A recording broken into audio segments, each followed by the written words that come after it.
Assalamualaikum warahmatullahi wabarakatuh. Selamat datang kawan-kawan semua di channel Riam Biru. Terima kasih banyak untuk kawan-kawan semua yang sudah berkenan hadir di channel ini. Kali ini ada satu cerita datang dari Mas Jamal di Brebes.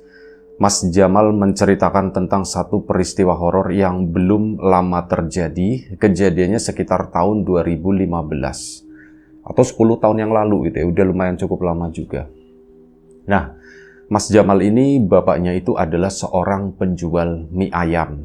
Dan Mas Jamal ya usianya itu udah remaja gitu ya. Dia itu udah lulus STM dan memang pada saat itu Mas Jamal rencananya mau melanjutkan untuk mencari pekerjaan. Tapi karena belum dapat udah beberapa bulan ya sudah.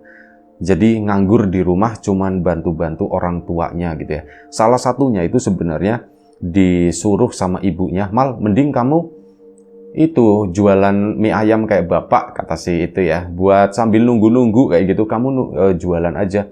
"Iya bu." Nah, waktu itu pun mulai belajar gitu ya, belajar masak, bikin mie-nya, terus ngolah bumbunya dan sebagainya. Mulai belajar, baru beberapa hari belajar, bapaknya Mas Jamal itu mungkin karena kecapean, akhirnya bapaknya Mas Jamal itu jatuh sakit, nggak enak badan lah. Dan sebelum kita lanjut ke cerita, mohon izin mau promo bawang gorengnya Wiji terlebih dahulu. Untuk kawan-kawan yang kemarin sudah memesan bawang gorengnya, terima kasih banyak. Dan untuk kawan-kawan yang mungkin belum nyobain, belum nyicipin dan berminat, bisa didapat di Shopee, di Tokopedia juga ada, Tokopedia sama TikTok gitu jadi satu.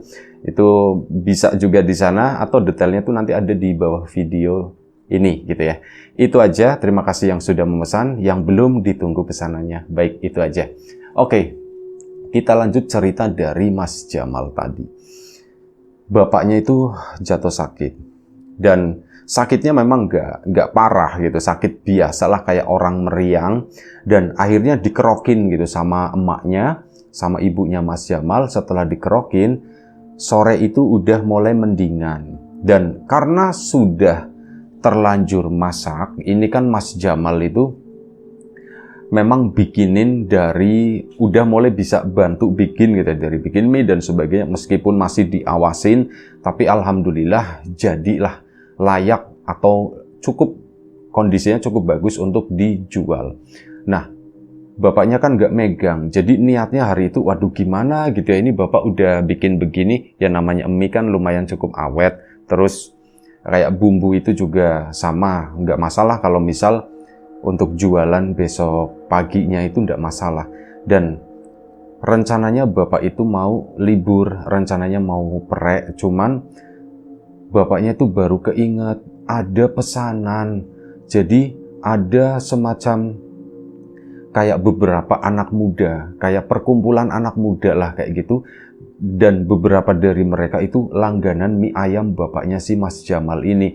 Pesanannya memang nggak banyak, paling sekitar 12 atau berapa. Jadi kemarin itu ngomong, "Pak, besok ya Pak ya, disisain lah Pak, berapa belas gitu, sekitar 12 atau ya untuk aman-amannya 15 mangkok Pak.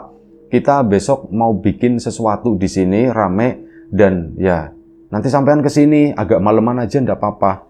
Jam 10 ke atas Pak," kata si ini. Dan memang bapaknya Mas Jamal jualannya, atau Pak Karto gitu ya. Pak Karto itu jualannya memang malam, dari sore hari, dari sekitar jam 3 itu pokoknya nanti malam sampai malam sekitar pukul jam 12 sampai pukul 12 nanti baru bapaknya itu pulang. Itulah rutinitas keseharian itu semacam itu.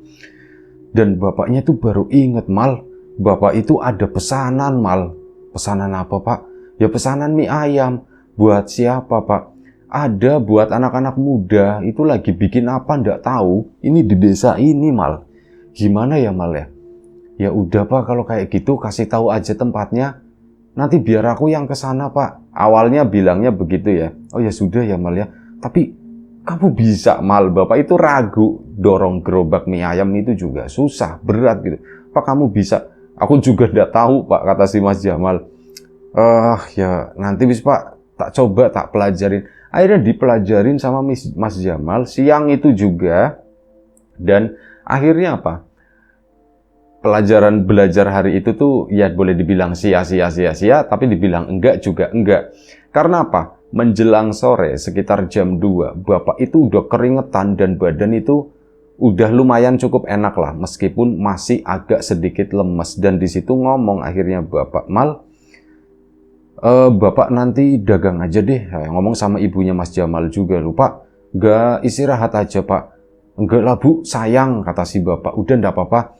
Tapi gini aja Mal, kamu temenin Bapak hari ini gimana? Ya sudah Pak, tak temenin Pak, katanya.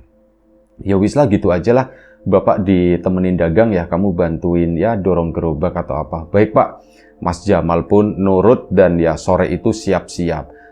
Biasanya berangkat jam 3, ini jam 4 baru jalan ya, karena itu tadi ya, nggak disangka-sangka begitu mendadak ternyata bapaknya itu mau jualan.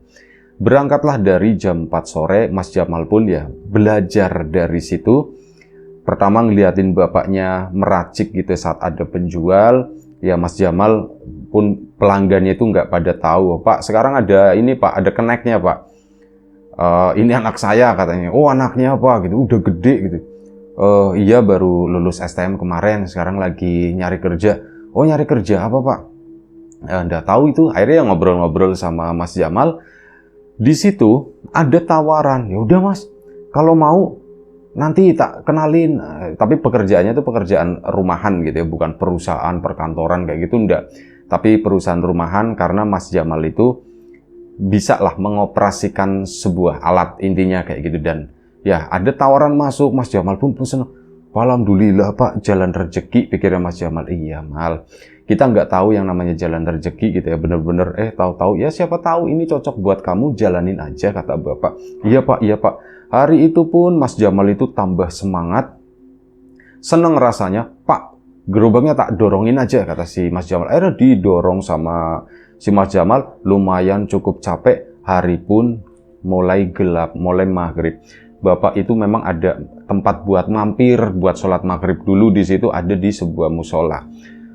Istirahatlah di sana, sholat maghrib. Setelah itu selesai, mereka pun melanjutkan berdagang tadi. Ya sempat berhenti di musola karena ada 1-2 orang yang pesan mie ayam si bapaknya tadi. Udah, Mas Jamal pun mulai belajar meracik di situ. Dia bener Mal, bener Pak, kayaknya Pak, ya coba ke sana. Dikasihin sama Mas Jamal. Sudah selesai dari musola tersebut, lanjut perjalanan lagi. Pak, ini disisain Pak, kata Bapak. Oh iya ya Mal, ya Bapak itu hampir lupa. Iya Mal, harus disisain Mal, ini dipisah aja Mal. Nanti kalau misal, ini kan ada tinggal berapa porsi ya, sekitar 7 porsi. Ini kalau ada yang, misal ini yang 7 udah habis, kalau misal ada yang beli, ya udah kita bilangnya habis aja gitu. Iya Pak, baik Pak. Akhirnya dipisahkan kan, itu ada 15 porsi untuk yang pesanan di sana. Dan itu maunya malam sekitar jam 10. Sambil santai akhirnya, cuma tinggal 7 begini doang, kata pikir Bapak. Ini sih biasanya cepet Mal. Nanti sekitar jam 8, orang kan itu udah lapar lagi tuh. Biasanya mereka makan habis maghrib, jam 8, jam 9 itu udah mulai lapar. Biasanya pada makan mie ayamnya Bapak. Udah santai aja, kata si Bapak. Iya Pak, iya Pak. Setelah itu jalan lagi ke sana, ya sambil jalan tersebut, sambil nunggu ya sekitar jam setengah 10 dari titik tersebut nanti menuju ke sana pesanan terakhir.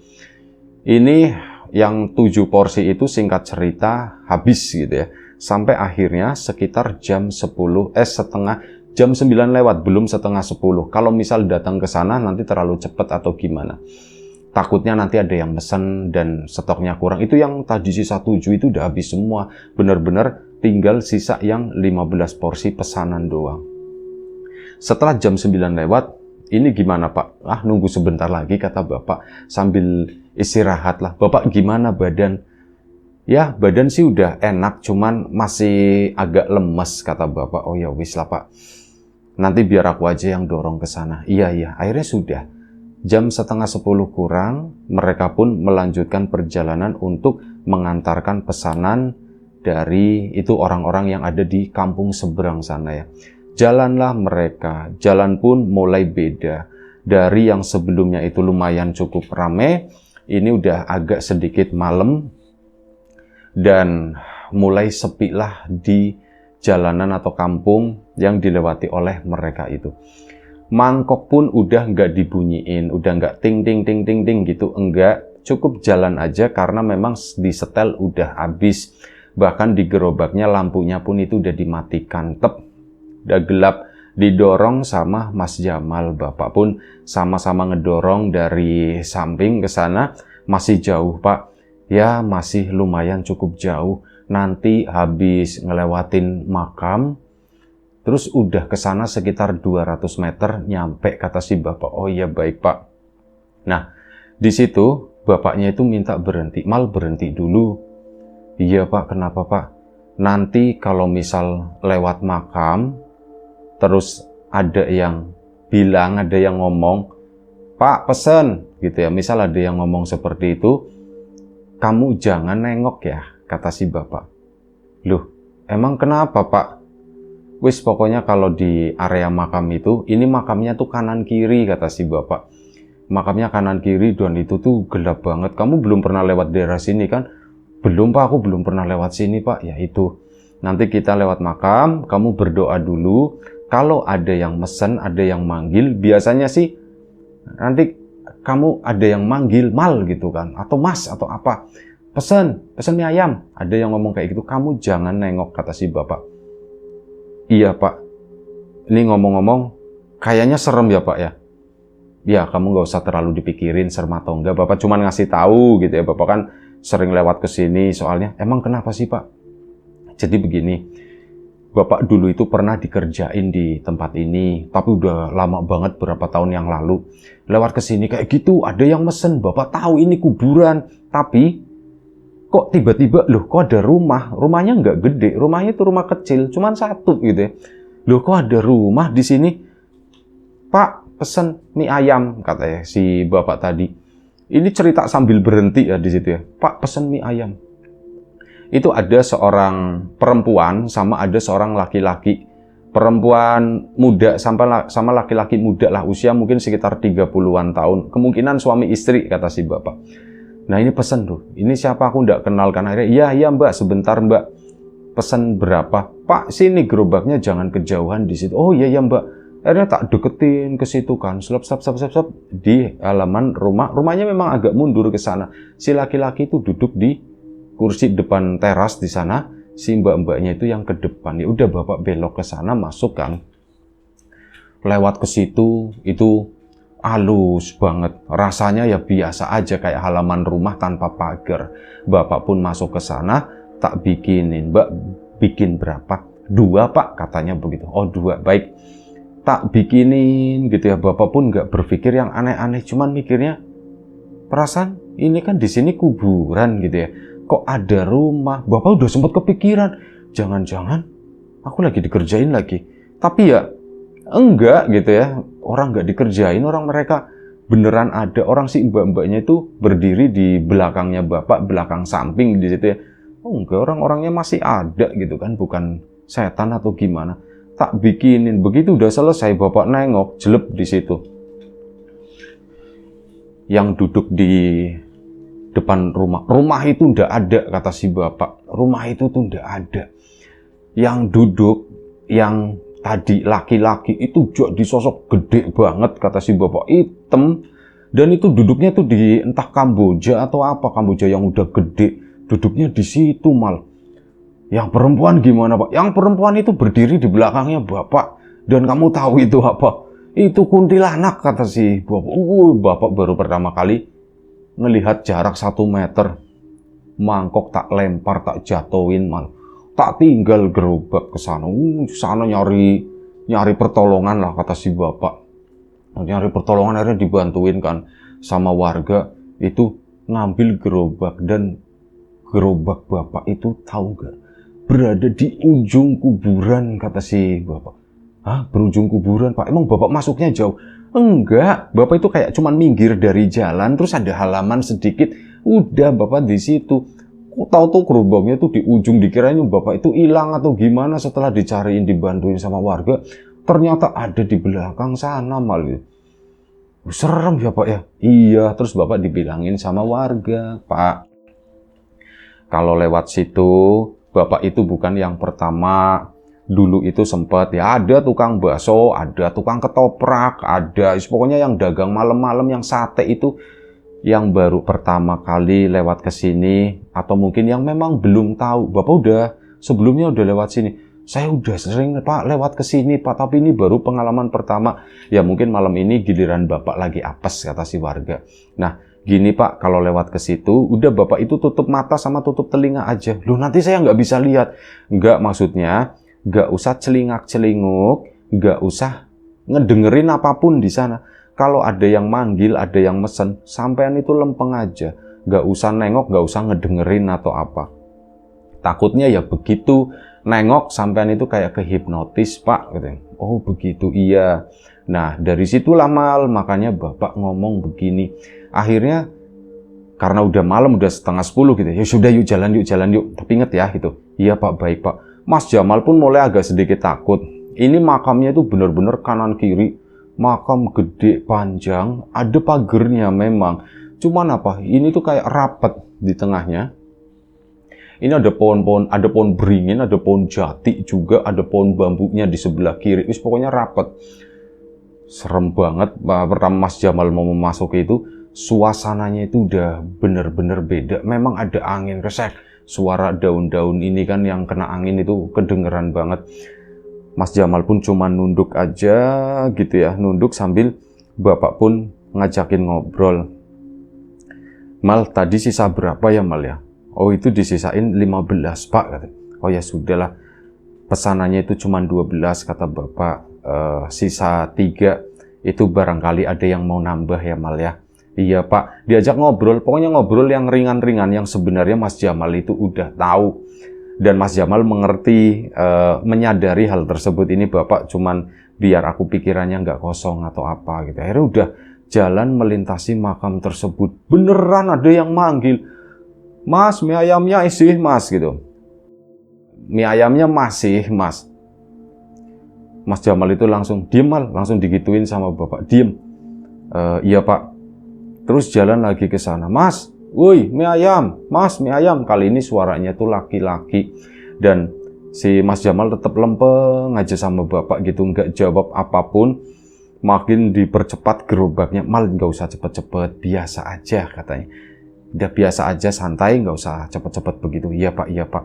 Akhirnya jalan ke sana, udah cuman begitu doang. Tapi begitu mereka mau habis ngelewatin makam tersebut, di belakang itu kedengeran ada suara orang cekikikan, ada suara mirip kayak suara kuntilanak yang ada di film-film, yang ada di TV-TV.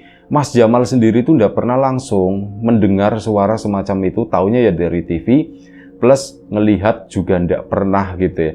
Tapi malam itu adalah pengalaman pertama dia mendengar, dan langsung badan itu katanya tuh lemas. Pak, kakiku lemes gini Pak, kaki tahan Mal, kamu harus kuat, sebentar lagi kita keluar dari sini, ditahan. Iya Pak, baik Pak, baik Pak. Akhirnya berhasil ngelewati makam tersebut dan alhamdulillah pelan-pelan tenaganya Mas Jamal itu pulih. Pak, kenapa ya Pak, tiba-tiba aku lemes banget tadi? Itu karena kamu ketakutan, kata si Bapak. Bukan apa-apa, itu karena kamu ketakutan. Oh gitu ya Pak, iya. Yaudah yuk, kita percepat yuk sampai di sana. Singkat cerita, sampailah mereka di anak muda tersebut. Dan benar, 15-15-nya bahkan kurang. Itu ada yang mesen tambahan. Aduh Mas, sudah habis Mas. Setelah ditunggu kurang lebih sekitar setengah jam, bapaknya Mas Jamal juga sempat ngobrol-ngobrol. Mas Jamal juga ya ikut membaur gitu ya dengan mereka-mereka yang ada di sana. Akhirnya selesai, Mas Jamal pun seneng dapat teman baru, dapat kenalan baru. Ya ini pelanggan-pelanggan bapaknya gitu, yang ternyata orang baik-baik semua. Akhirnya mereka pun memutuskan untuk pulang. Pak, pulangnya lewat sana lagi Pak. Ya iyalah, emang mau lewat mana, mau muter ke sana jauh banget. Tapi kan kayak gitu Pak, serem. Udah ndak apa-apa, kayak tadi kata si Bapak. Baik Pak. Ya, akhirnya jalanlah mereka. Dan waktu itu sempat ngobrol-ngobrol, karena yang nolong-nolongin ini warga-warga ini juga gitu, yang waktu bapaknya mengalami kejadian tersebut. Ya, bapakmu tuh dulu pernah begini-begini. makanya jadi kenal sama kita-kita, kata si warga ya. Oh begitu ya, akhirnya sudah kan. Pulanglah mereka, Mas Jamal pun mulai tegang lagi. Aduh Pak, mau lewat sini lagi ya Pak ya. Iya, kamu tenang ya. Baik Pak. Kalau enggak kamu merem aja, kata si bapak. Merem Pak. Iya, merem dan ngajakin ngobrol Bapak. Ini kan kamu pegangan gerobak, nanti gerobaknya Bapak yang nyetir gitu. Iya Pak, iya Pak. Mas Jamal pun akhirnya merem. Ya karena itu takut, saking takutnya merem. Tapi tetap ngejawabin obrolan si Bapak. Ini arahnya bener nggak Pak? Bener Mal, ini arahnya tuh bener. Mas, woi, mie ayam. Ada yang teriak lagi. Kali ini suaranya tuh agak sedikit jauh. Dan di situ nggak dijawab sama Mas Jamal, nggak dijawab sama bapaknya. Langsung ditembak pakai ketawa. Suara ketawa, yaitu tadi suara ketawa kuntilanak. Itu kenceng banget, kata Mas Jamal. Pertama waktu teriak pesen mie ayam, suaranya itu kayak jauh di dalam makam sana lah. Tapi suara ketawanya ini kayak bener-bener di sampingnya Mas Jamal, jalanan sempit itu. Mas Jamal gemeteran gitu kan, bapaknya pun. Mal, itu tadi udah pada bayar belum ya? Langsung dipotong dengan pertanyaan kayak gitu ya.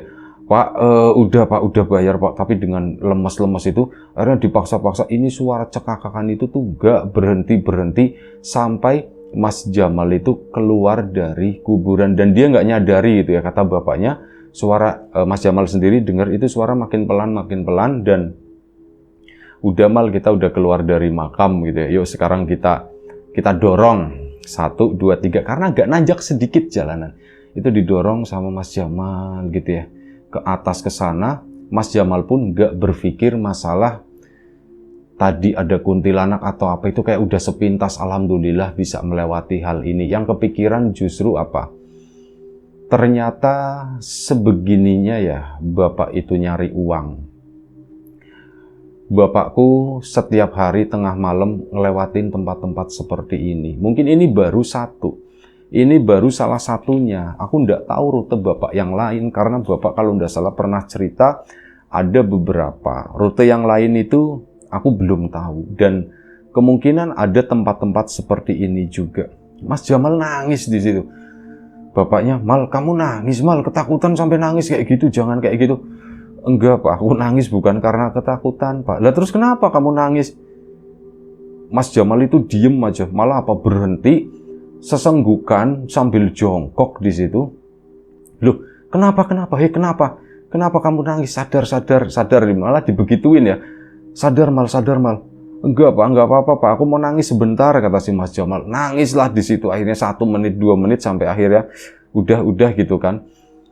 Udah Pak, aku nangisnya udah. Bapak pun nanya, kenapa kamu nangis? Nggak tahu Pak, aku kebayang aja Bapak nyari uangnya seperti ini gitu. Aku tiba-tiba baru kepikiran, baru nyadar. Ya setiap hari Bapak itu mengalami ini gitu, Bapak itu melakukan ini. Dan aku nggak pernah tahu Pak gitu ya. Aku minta maaf Pak, itu langsung minta maaf di situ sama bapaknya. Sungkem gitu ya. Nggak tahu itu malam itu menurut Mas Jamal itu spesial banget. Aku jadi tahu Bapak itu nyari uangnya seperti apa, dan aku menyadari betapa beratnya itu, dan selama ini aku nggak peduli hidup enak-enakan. Dan aku minta maaf malam itu sama Bapak. Bapak pun ya udah Mal, udah sini peluk Bapak. Akhirnya dipeluk bapaknya gitu ya. Tambah nangis, tambah sesenggukan. Itu drama di situ pun ada 15 menit berhenti, kata Mas Jamal. Dan akhirnya ya sudah, kita pulang ya. Iya Pak, kita pulang Pak. Akhirnya pulanglah Mas Jamal ke sana. Dan entah kenapa malam itu, Mas Jamal kan sebelumnya udah dapat tawaran pekerjaan ya. Ini jadi bingung, apa aku nemenin Bapak dagang aja ya gitu ya. Aku kok nggak tega sama Bapak. Tapi, aduh gimana ya. Aku pun harus hidup. Dan tentu saja, aku punya jalur kehidupanku sendiri. Bingung kan? Akhirnya hal itu keesokan paginya diomongin sama bapaknya. Pak, aku itu semalam bingung. Kamu bingung kenapa nak? Aku nggak tega lihat Bapak dagang. Dan rasa-rasanya aku tuh pengen bantu Bapak. Tapi di satu sisi, aku ada tawaran pekerjaan Pak. Dan ini jalan yang berbeda dari jalur yang Bapak tempuh, kata si Mas Jamal. Aku bingung enaknya bagaimana ya Pak ya. Nah disitulah Bapak pun ngasih jawaban. Jadi gini Mal, Bapak seneng banget kalau kamu menempuh jalur kamu sendiri. Bapak juga seneng kalau kamu ikutin jalur Bapak. Tapi kalau menurut Bapak, udah biarkan aja Bapak berdagang seperti ini karena itu memang tugas atau peran yang harus Bapak lakoni dalam kehidupan ini. Peran Bapak itu sebagai seorang Bapak. Dan namanya seorang Bapak itu harus menafkahi anak-anaknya, istrinya menafkahi keluarganya. Dan ini yang harus dilakukan sama Bapak. Kamu ndak usah ngambil peran Bapak. Kamu dikasih peran sendiri seperti itu, jalanilah sebaik-baiknya gitu ya.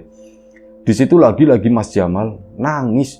Aku baru kepikiran gitu apa yang diomongin sama Bapak masalah peran-peran. Iya ya Pak ya, kita semua itu berperan di sini ya Pak. Iya, kamu lagi nanti mau berperan ya sekarang sebagai Jamal yang sekarang, nanti besok sebagai Jamal yang berbeda mungkin, sebagai Jamal yang sudah punya pekerjaan dan kamu melakukan pekerjaan itu sebaik-baiknya, bukan buat siapa-siapa, buat diri kamu sendiri nanti untuk peran-peran kamu selanjutnya seperti apa, kata si Bapak. Iya Pak, berarti aku ndak apa-apa ya Pak ya. Kamu ndak apa-apa. Bapak seneng kok melakukan peran Bapak kayak gini. Seneng bisa jadi Bapak kalian. Kayak gitu ya, itu seneng. Udah ndak apa-apa. Biarkan Bapak dengan peran Bapak, kamu dengan peran kamu. Akhirnya keputusan itu pun diambil sama Mas Jamal dari dukungan Bapak gitu ya. Dari dukungan Ibu juga. Mas Jamal pun ngambil pekerjaan tadi. Dan ya selama bekerja pun Mas Jamal berangkat, Bapak kan masih ada. Saat Mas Jamal pulang, Bapaknya itu belum pulang. Dia akhirnya apa? Sebelum tidur, itu suka keluar dulu, misalkan jam 8 malam, itu buat nengokin, Bapak itu di mana sih ya gitu ya. Akhirnya dicariin, kadang muter-muter ke sana. Wah, ketemu Bapakku, itu seneng rasanya, Pak. Iya Mal, kamu kesini, kamu udah capek, kamu udah istirahat. Nggak apa-apa Pak, aku pengen kesini Pak, aku pengen bantuin Pak, aku pengen makan mie ayamnya Bapak juga. Dan ya Mas Jamal waktu itu udah punya uang sendiri ya. Akhirnya dibelilah mie ayam Bapaknya dan enak Pak gitu ya. Pantesan mie ayamnya itu banyak yang suka, kata si Mas Jamal. Dan ya dari situ aktivitas itu sering dilakukan oleh Mas Jamal. Bahkan apa? Sering lewat ke makam itu tadi, di mana Bapaknya jualan di kampung setelahnya di situ ya. Itu sering lewatin ke sana dan ada beberapa pengalaman juga. Ya kayak gitu. Sepintas ngelihat kayak ada yang blab terbang. Tapi entah kenapa di saat itu kondisinya Mas Jamal itu udah nggak terlalu begitu takut. Semua kayak biasa aja gitu ya. Bapakku ngelewati kayak gini aja biasa aja setiap hari. Masa iya aku anak muda takut gitu kan? Enggak lah, nggak ngapain takut sama yang begitu-begituan. Lewat ke sana pun ya kayak gitu sering dapat gangguan, cuman gangguan-gangguan itu tiba-tiba lepas saat melihat Bapaknya misalkan lagi ngelayanin gitu ya, atau misal Bapaknya lagi duduk di situ lagi ngobrol-ngobrol sama warga. Itu tuh udah menjadi satu kesenangan tersendiri buat Mas Jamal. Kayak bahagia banget nanti nongkrong di sana entah setengah jam atau 1 jam, bahkan nungguin sampai Bapaknya pulang. Itu aja satu cerita dari Mas Jamal di Berbesana. Terima kasih banyak, cerita yang sangat indah. Terima kasih Mas Jamal. Kawan-kawan di rumah juga terima kasih banyak atas support dan dukungannya. Apapun itu ya, kawan-kawan subscriber, kawan-kawan membership, kawan-kawan yang udah kasih support dalam bentuk super thanks ke Riam Biru, terima kasih banyak. Kawan-kawan yang udah ngasih like, udah nge-share ke yang lainnya, kawan-kawan yang udah ninggalin komentar juga terima kasih banyak. Kawan-kawan yang sudah memesan bawang gorengnya Wiji, tentu saja terima kasih banyak. Yang belum memesan, ditunggu pesanannya. Doa terbaik dari kami untuk kawan-kawan, semoga selalu diberi kemudahan dalam hal apapun, termasuk kemudahan dalam hal rizki. Yang sakit segera diberi kesembuhan, yang sehat tetap dijaga kesehatannya. Sampai jumpa di episode selanjutnya Riam Biru. Jaga kesehatan kawan-kawan semuanya. Assalamualaikum warahmatullahi wabarakatuh.